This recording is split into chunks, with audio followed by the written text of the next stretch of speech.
السلام علیکم دوستوں، ناول جیال جاسوس مصنف مظہر کلیم ایم اے ایپیسوڈ 12 پارٹ 2۔ مارشل زاتورے کی آنکھیں غصے اور حیرت سے پھٹی چلی جا رہی تھی۔ اسے جب سے یہ رپورٹ ملی تھی کہ جیگور گروپ اور سیکورٹی بیس کے ہیلی کاپٹروں کو بھی تباہ کر دیا گیا ہے تو ایک لمحے کے لیے تو وہ حیرت سے بت بنا بیٹھا رہا۔ بات اس کے حلق سے نیچے نہ اتر رہی تھی، لیکن سامنے رکھی ہوئی رپورٹ میں اس کا منہ چڑھا رہی تھی اور پھر اس کا خون لاوے کی طرح ابلنا شروع ہو گیا۔ اس کی آنکھیں غصے اور نفرت سے پھٹتی چلی گئی۔ اس نے بے اختیار غصے اور بے بسی کی شدت سے اپنے ہی بال نوچنے شروع کر دیے اور میز کے سامنے بیٹھے ہوئے اس کے اسسٹنٹ دیکھتے رہ گئے۔ انہوں نے مارشل کو کبھی اتنے غصے میں نہ دیکھا تھا۔ یوں لگ رہا تھا جیسے مارشل بھی اٹھ کر دیوار سے سر ٹکرا کر مر جائے گا۔ حد ہو گئی ہے، KGB بنا کے پھر رہے ہیں ہم۔ سینکڑوں سیکشن کام کر رہے ہیں، ہر قسم کے جدید ترین آلات ہمارے پاس، سرزمین بھی ہماری، ملک بھی ہمارا، اور یہ 8 افراد اجنبی ملک میں بغیر کسی سامان کے KGB کو انگلیوں پر نچاتے پھر رہے ہیں۔ جو سیکشن بھی ان کے مقابلے میں آتا ہے تباہ ہو جاتا ہے۔ وہ سیکشن جو غرور اور فخر سے چوڑے ہو کر آگے بڑھتے ہیں راکھ کا ڈھیر بن جاتے ہیں۔ لعنت ہے ایسی KGB پر، لعنت ہے ان سیکشنوں پر۔ مارشل نے زور زور سے میز پر مکہ مارتے ہوئے چیخ کر کہا۔ اس کے منہ کے کناروں سے جھاگ نکلنے لگی تھی اور چہرہ غصے کی شدت سے بری طرح بگڑ گیا تھا۔ مارشل نے زور زور سے میز پر ہاتھ مار رہا تھا جیسے میز کے پر کھچے اڑا دے گا، اور مارشل کے اسسٹنٹ خاموش دم سادے بیٹھے ہوئے تھے۔ آخر یہ لوگ کس طرح مریں گے؟ کیا ان پر ایٹم بم مارا جائے؟ کیا ان کے مقابلے میں فوج کو لے آیا جائے؟ کیا حکومت کو یہ رپورٹ دے دی جائے کہ KGB 8 افراد کے مقابلے میں بے بس ہے؟ آخر کیا جائے؟ مارشل زاتورے نے ایک بار پھر چیختے ہوئے کہا۔ تم بولتے کیوں نہیں؟ کیا بت بن گئے ہو تم؟ احمق کے بچے، بولو، کچھ بھی بولو۔ مارشل آخرکار انہی پر چڑھ دوڑا۔ باس، آپ کے سامنے ہم کیا کر سکتے ہیں؟ آپ ہم سے زیادہ ذہین ہیں، عقل مند ہیں۔ ان میں سے ایک نے سہمے ہوئے لہجے میں زبان کھولی۔ ہاں، KGB میں ایک مارشل ہی ذہین رہ گیا، باقی سب احمق ہیں۔ پھر ختم ہو جانا چاہیے اس کے KGB کو۔ کیا ضرورت ہے اتنی بڑی تنظیم کی؟ کیا ضرورت ہے ان سب احمقوں کو اکٹھا کرنے کی؟ مارشل اس پر چڑھ دوڑا۔ باس، وہ لوگ اب جھیل میں ہیں اور جہاں تک میرا خیال ہے ان کا رخ ناروا کی طرف ہے۔ وہ شاید ناروا سے ہو کر خلیج لینڈ میں ہوتے ہوئے ساریما پہنچنا چاہتے ہیں۔ ایک بوڑھے آدمی نے سہمے ہوئے لہجے میں کہا۔ میرا خیال ہے کہ وہ سب کے سب بڑے احمق ہیں۔ ایک ربڑ کی کشتی میں اتنا طویل سفر کرنا چاہتے ہیں اور ساریما پہنچتے پہنچتے تو وہ بوڑھے ہو جائیں گے۔ نہیں، ان کا کوئی اور پروگرام ہے، کوئی اور منصوبہ ہے۔ وہ ہماری طرح احمقوں کا ٹولہ نہیں ہے، مارشل نے غصیلے لہجے میں کہا۔ بظاہر تو یہی نظر آتا ہے باس۔ بہرحال آپ کو جو بھی مناسب لگے انہیں آگے نہیں بڑھنے دیا جائے۔ ہمارے پاس جدید ترین بحری اسلحہ ہے، جدید ترین آبدوزیں ہیں، کیا ہم انہیں استعمال نہیں کر سکتے؟ ان میں سے ایک نے قرخت لہجے میں جواب دیتے ہوئے کہا۔ آبدوز؟ ہاں، آبدوز بالکل ٹھیک ہے۔ آبدوز ہی ہمارے مسئلے کا حل ہے۔ آبدوز کو یہ لوگ ختم نہیں کر سکتے اور آبدوز کے مقابلے میں نہیں ٹھہر سکتے۔ بالکل ٹھیک ہے۔ اب ان کی موت آبدوز کے ذریعے ہی ہوگی اور یقینی ہوگی، اور میں خود اس آپشن کو ہینڈل کروں گا۔ میں دیکھتا ہوں کیا یہ کس طرح بچ کر نکلتے ہیں، مارشل نے زوردار لہجے میں کہا، اور پھر وہ کرسی سے اٹھ کر کھڑا ہو گیا۔ ٹھیک ہے، میٹنگ برخاست، تم لوگ جا سکتے ہو، مارشل نے چیخ کر کہا، اور وہ سب اٹھ کر کان دبائے تیزی سے چلتے ہوئے کمرے سے باہر نکلتے چلے گئے۔ ان کے جانے کے بعد مارشل تیزی سے مڑا اور اس نے دیوار میں نصب ایک بڑی سی کیسٹ کھولے اور اس میں سے ایک ٹرانسمیٹر نکال کر میز پر رکھا اور پھر تیزی سے فریکوینسی سیٹ کرنے لگا۔ چند لمحوں بعد دوسری طرف سے آواز سنائی دی، ہیلو ہیلو، بیس 113301 اٹینڈنگ۔ دوسری طرف سے ایک بھاری آواز نے کہا، marshal Zatore, chief of KGB speaking. Marshal Zatore نے چیخ کر کہا۔ اس کے لہجے میں ابھی تک غصے کی شدت کے آثار نمایاں تھے۔ یس سر، فرمائیے۔ دوسری طرف سے مؤدبانہ لہجے میں پوچھا گیا۔ واٹر بیس کے انچارج سے بات کراؤ، اٹ از ایمرجنسی، مارشل نے چیخ کر کہا۔ اوکے، چند لمحے ہولڈ کیجیے، دوسری طرف سے کہا گیا، اور پھر چند لمحوں بعد ایک اور آواز سنائی دی، کاتین، chief of water base speaking. فرمائیے، بولنے والے نے مؤدبانہ لہجے میں کہا۔ قاتین: مجھے فوری طور پر ایک فائٹر آبدوز چاہیے، ایسی آبدوز جو انتہائی تیز رفتاری کے ساتھ ساتھ ہر قسم کا حملہ کرنے کی طاقت بھی رکھتی ہو۔ مارشل نے جواب دیا، آبدوز تو مل جائے گی آپ کو، مگر مشن کیا ہے؟ قاتین نے حیرت بھرے لہجے میں جواب دیتے ہوئے پوچھا۔ سنو قاتین، پاکستان سیکرٹ سروس کا ایک گروپ جو 8 افراد پر مشتمل ہے، جزیرہ ساریما پر حملہ کرنا چاہتا ہے۔ ہم ان کے تعاقب میں ہیں۔ اس وقت وہ جھیل چیکورسک میں ایک پراسرار کشتی میں سفر کر رہے ہیں۔ ان کے پاس جدید ترین آلات ہیں اور وہ ہر حملہ کرنے والی چیز کو ایک لمحے میں اڑا دیتے ہیں۔ ہم نے ان پر ہیلی کاپٹروں سے حملہ کیا، فائٹر طیاروں سے بم گرانے کی کوشش کی، راکٹ لانچروں سے ان پر راکٹ پھینکے، لیکن وہ نہ صرف خود بچ نکلے بلکہ انہوں نے ہیلی کاپٹر، راکٹ لانچر اور فائر جہاز بھی تباہ کر دیے۔ ان کا رخ ناروا کی طرف ہے جہاں ہمارے بیس ہے، اس لیے اب میں نے فیصلہ کیا کہ آبدوز میں بیٹھ کر ان کی طرف بڑھا جائے اور آبدوز سے فائر کر کے ان کا خاتمہ کیا جائے۔ مجھے یقین ہے کہ وہ آبدوز کو تباہ نہ کر سکیں گے اور اس طرح ہم اس خطرناک ترین گروپ کا خاتمہ کرنے میں کامیاب ہو جائیں گے۔ مارشل زاتورے نے تفصیل بتاتے ہوئے کہا، آپ کی بات درست ہے جناب، لیکن جناب، جھیل کا پانی زیادہ گہرا نہیں اور اس میں آبدوز کو چلایا جا سکے، اس لیے آپ کی یہ تجویز ناقابل عمل ہے۔ آبدوز البتہ خلیج فن لینڈ میں چل سکتی ہے، قاتین نے جواب دیا۔ اوہ، اس بات پر تو میں نے غور ہی نہیں کیا، اب کیا کیا جائے؟ مارشل زاتورے نے مایوسانہ لہجے میں کہا۔ مایوسی کی کوئی بات نہیں جناب، اگر آپ کہیں تو ہم انتہائی تیز رفتار لانچ کے ذریعے ان کا محاصرہ کریں۔ قاتین نے تجویز پیش کی۔ نہیں، ایک لمحے کو وہ لانچ کو اڑا دیں گے، مارشل نے انکار کرتے ہوئے کہا۔ تو پھر ایک ہی صورت ہے کہ بحری تشتری کے ذریعے ان پر حملہ کریں۔ قاتین نے دوسری تجویز پیش کر دی۔ بحری تشتری کیا چیز ہوتی ہے؟ مارشل نے حیران ہوتے ہوئے کہا، یہ روسیائی سائنسدانوں کی جدید ترین ایجاد ہے۔ اسے اپنے زمینی بختر بندرگاہوں پر لے جاتے ہیں، جسے زمین پر ایک بختر بند گاڑی کو محفوظ جگہوں پر منتقل کرنے کے لیے استعمال کی جاتی ہے اور اس گاڑی پر بم یا گولی اثر نہیں کرتی۔ اس طرح ایک بحری بختر بند گاڑی تیار کی گئی۔ اس کا ڈیزائن بالکل اڑن تشتری جیسا ہے۔ یہ پانی کو چھوتی ہوئی انتہائی تیز رفتاری سے آگے بڑھتی ہے اور اس میں سے دشمن پر ہر قسم کا حملہ کیا جا سکتا ہے، جبکہ اس پر ہر قسم کا بم اور گولی اثر نہیں کرتی۔ اسے بحری کشتی کا کوڈ نیم دیا گیا ہے۔ ہمیں تجرباتی طور پر ایک بحری کشتی دی گئی اور اس کے تجربات ہر لحاظ سے کامیاب رہے ہیں، قاتین نے تفصیل بتاتے ہوئے کہا۔ Very good, very good. تو آبدوز سے بھی زیادہ محفوظ اور خطرناک ثابت ہو گئی۔ ٹھیک ہے، تم بحری تشتری تیار کروا دو، میں تمہارے پاس پہنچتا ہوں، خود اس بحری تشتری میں بیٹھ کر اس گروپ کا خاتمہ کروں گا۔ مارشل زاتورے نے خوش ہوتے ہوئے کہا، ٹھیک ہے جناب، آپ تشریف لے آئیں، آپ کا استقبال کریں گے۔ قاتین نے مدبانہ لہجے میں کہا۔ اوور اینڈ آل، مارشل نے مسرت بھرے لہجے میں کہا اور پھر ٹرانسمیٹر آف کر دیا اور اس کے چہرے پر کامیابی کے آثار ابھر آئے تھے۔ اب اسے یقین ہو گیا تھا کہ وہ بحری تشتری کی مدد سے عمران اور اس کے ساتھیوں کو ختم کرنے میں کامیاب ہو جائے گا۔ ٹرانسمیٹر رکھتے کے بعد وہ ملحقہ ڈریسنگ روم کی طرف داخل ہوا اور لباس تبدیل کر کے ناروا کے بحری اڈے پر پہنچنے کے لیے تیار ہو گیا۔ عمران اور اس کے ساتھی جھیل میں کشتی کی مدد سے آگے بڑھے چلے جا رہے تھے۔ کشتی جیسے جیسے آگے بڑھی جا رہی تھی، جھیل وسیع ہوتی چلی جا رہی تھی۔ ناروا، اس رفتار سے تو ہم نہیں پہنچ سکتے جناب، اس طرح تو ہم کم از کم 2 ماہ چاہیے اور راستے کے لیے ہمارے پاس نہ پانی کا ذخیرہ ہے اور نہ خوراک کا۔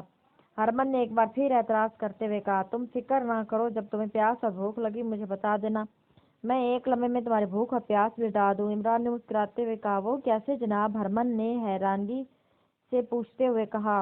میں تمہیں اٹھا کر پانی میں پھینک دوں گا، تم نیچے جا کر اپنے آپ بھوک پیاس سے بے نیاز ہو جاؤ گے۔ عمران نے بڑے سنجیدہ لہجے میں جواب دیتے ہوئے کہا اور ہرمن جھینپ کر خاموش ہو گیا۔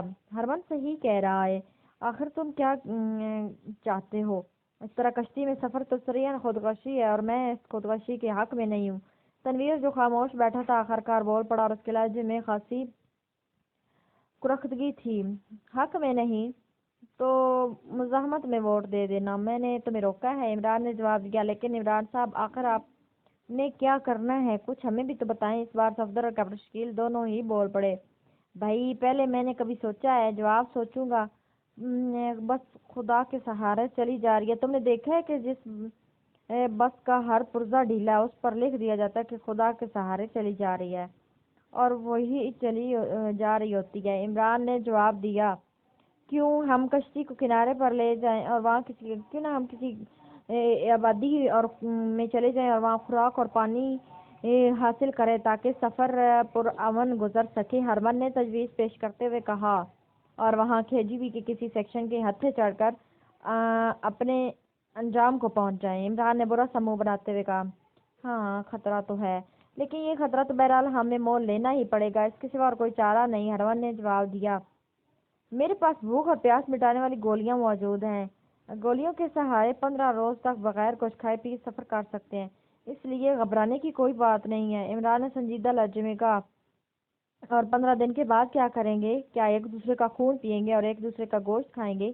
تنویر نے طنزیہ لہجے میں کہا، یار بے صبری کیوں بن رہے ہو؟ روسیا والے اتنے برے میزبان نہیں ہے کہ اپنے مہمانوں کے لیے کوئی بندوبست نہ کریں، مجھے یقین ہے کہ وہ جلد ہی ہماری مہمانی میں کچھ نہ کچھ ضرور کریں گے۔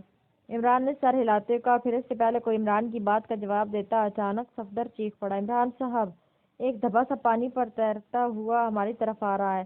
صفدر نے کہا اور سب چونک پڑے، اس طرف دیکھنے لگا جدھر صفدر نے اشارہ کیا۔ واقعی دور ایک سیاہ رنگ کا دھبا پانی پر اچھلتا ہوا انتہائی تیز رفتاری سے ان کی طرف بڑھا چلا آ رہا تھا، اور پھر چند لمحوں بعد ہی اس کا خاکہ واضح ہو گیا۔